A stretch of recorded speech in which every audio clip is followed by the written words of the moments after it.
Hello friends, Radhe Radhe. आज मैं आपके साथ में शेयर कर रही हूँ ऋषि पंचमी व्रत कथा। ऋषि पंचमी की पूजा विधि और सामग्री का वीडियो ऑलरेडी चैनल पर आ चुका है, आप जाकर के चेक कर सकते हैं। तो चलिए कथा सुनना प्रारंभ करते हैं। भाद्रपद माह के शुक्ल पक्ष की पंचमी तिथि को ऋषि पंचमी का व्रत किया जाता है। राजा सुतासु ने कहा कि हे पितामह, मुझे ऐसा व्रत बताइए जिससे समस्त पापों का नाश हो जाए। तब ब्रह्मा जी ने कहा, राजन, मैं तुम्हें वह व्रत बताता हूँ जिससे समस्त पाप विनाश को प्राप्त होंगे। यह ऋषि पंचमी का वह व्रत है जिसके करने से नारी जाति के तमाम पाप दूर होकर पुण्य की भागी होती है। इसके लिए तुमसे एक पुरातन कथा कहता हूँ कि विदर्भ देश में उत्तक नाम के एक सदाचारी ब्राह्मण निवास करते थे। उनकी पतिव्रता नारी सुशीला से एक पुत्री और एक पुत्र का जन्म हुआ। पुत्र शुभ विभूषण ने वेदों का सांगोपांग अध्ययन किया। कन्या का समयानुसार एक सामान्य कुल में विवाह कर दिया, पर विधि के विधान से वह कन्या विधवा हो गई, तो वह अपने सतीत्व की रक्षा पिता के घर रहकर करने लगी।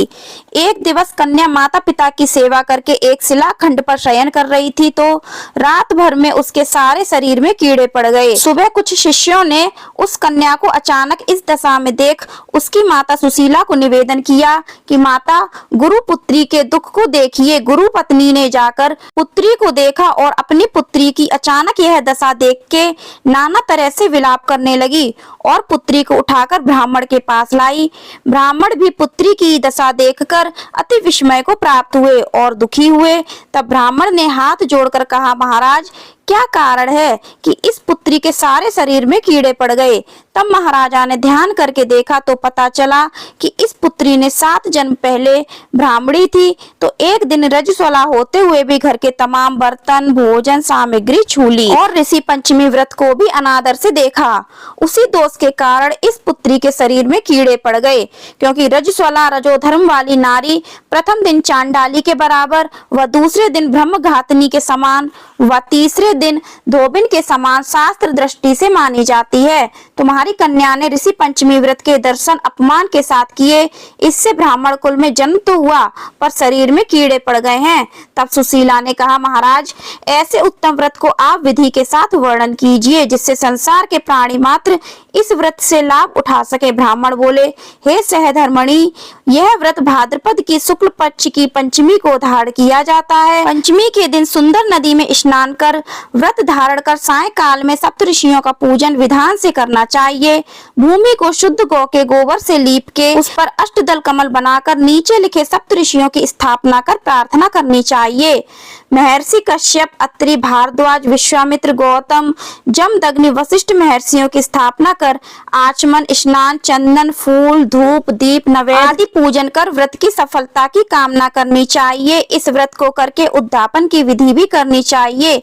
चतुर्थी के दिन एक बार भोजन करके पंचमी के दिन व्रत आरंभ करें। सुबह नदी या जलाशय में स्नान कर गोबर से लीपकर सर्वतोभद्र चक्र बनाकर उस पर कलश स्थापित करें। कलश के कंठ में नया वस्त्र बांधकर पूजा सामग्री एकत्र कर अष्टदल कमल पर सप्तऋषियों की स्वर्ण प्रतिमा स्थापित करें। फिर षोडशोपचार से पूजन कर रात्रि को पुराण का श्रवण करें। फिर सुबह ब्राह्मण को भोजन दक्षिणा देकर संतुष्ट करें। इस प्रकार इस व्रत का उद्यापन करने से नारी सुंदर रूप लावण्य को प्राप्त होकर सौभाग्यवती होकर धन व पुत्र से संतुष्ट हो उत्तम गति को प्राप्त होती है। ऋषि पंचमी की दूसरी कथा भविष्य पुराण में इस प्रकार आती है कि एक बार महाराज कृष्ण से महाराज युधिष्ठिर ने कहा कि वह कौन पंचमी है जिसके करने से नारी जाति दोष से मुक्त होकर के महत पुण्य को प्राप्त होती है, आप मुझे संक्षेप में श्रवण कराइए।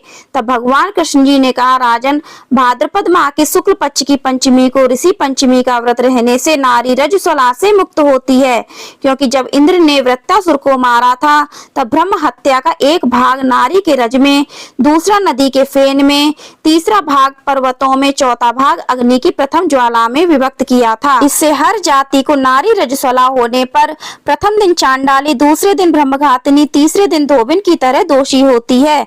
इससे उस दिन प्रति वस्तु को छूने से अपवित्र होकर दोष होता है। इस ऋषि पंचमी व्रत के करने से वह दोष से मुक्त होकर नारी पवित्रता को प्राप्त होती है।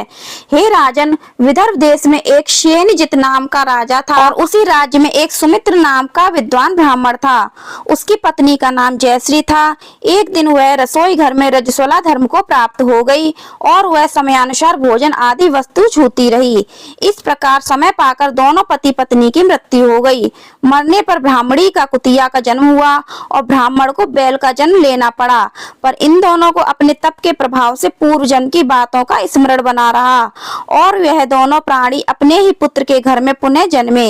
एक दिन पितृपक्ष में ब्राह्मण कुमार ने अपने पिता की श्राद्ध तिथि में विधि के साथ ब्राह्मण भोज रखा और अपनी पत्नी से स्वादिष्ट पकवान खीर आदि बनवाकर तैयारी की।